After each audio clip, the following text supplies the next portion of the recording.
A couple days ago, you go to Karski. Today, is that still the plan? Yeah.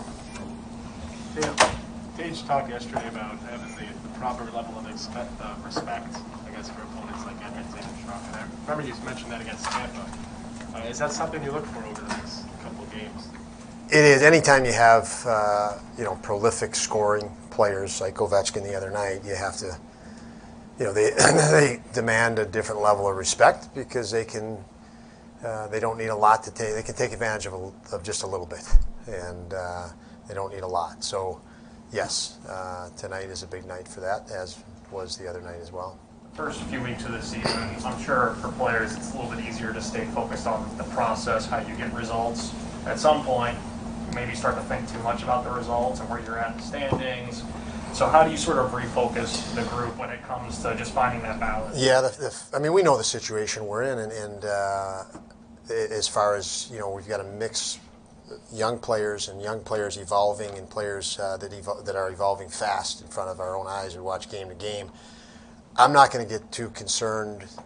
I know that tonight there's a way to win a game, and we're going to target the areas that we think can help us achieve that. And the process is the process.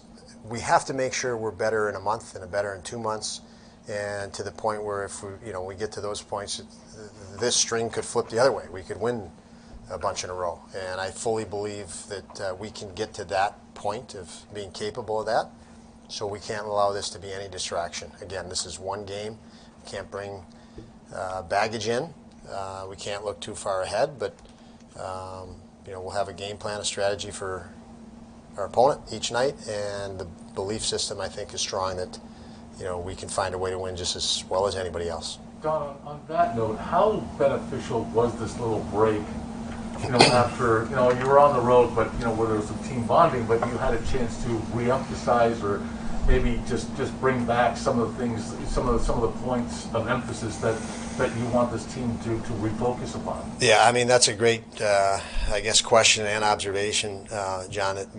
This has been a nice window of 3 days. We competed hard on the road in Washington. Obviously, a heck of a team that makes you fight for every inch.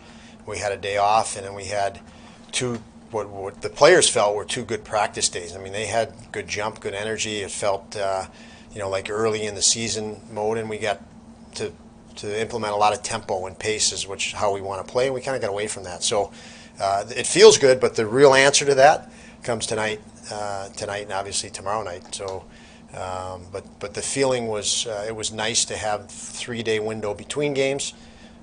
Did we take advantage of that? We'll find out. In your analysis, I'm sure veteran teams, it happens to veteran teams too, but how do teams stray away from the plan, over this early in a month into the season? Pressure. We all, you can't succumb to pressure, and we won't. We feel it. You feel it at times, and I feel it at times as well, but you can't succumb to it. You gotta be able to adapt, and really this league is about adapting and acclimating, and it can take a toll and wear on you, but a lot of that you actually cooperate with that wearing down, and we just we're trying to not ignore any of that by any means, but I think the teams that achieve and the players that achieve, there's no absence of adversity. They just handle adversity better, and we're talking to our guys about that. So because we want to continue to improve, and that's been our priority all along, and it's going to stay our priority. And lastly, for me, was the 5-1 start a mirage or not? Was it an effect of in your analysis? Was it an effect of just teams being slow out of the gate and you guys taking advantage? Yeah, it's different. The first 5 games and 6 games of the season are totally different than the next 6, right. And they're going to be totally different than a month from now, really, because teams will be battling more injuries, and players will be feeling a grind, and so it seems like every segment along the way is different. I hope that you got from me standing here that there wasn't.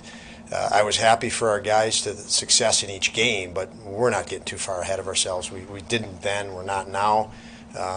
We shouldn't panic. Just like 2 weeks ago, we didn't really take it too high. We know the work that's ahead, and we're going to stay on it. How can you clean up your entries from sharply so you can start getting some good possession? We need more speed. The entries at the line of entry is not as much of a challenge as the ability to push depth once we enter. We're losing that battle because we're just giving up momentum. So any depth into the zone, we should be first to puck, and we should have numbers at the puck once we enter, and we've given up. We haven't had real good timing to hit that line with speed in numbers, and that's been the fault that we've seen. We talked a lot yesterday about Connor, obviously. I'm interested in your thoughts on, Draisaitl, who is even hotter, is leading the league in scoring. Just the combination of the size and the physicality and the skill with him. What in your mind is the biggest? Well,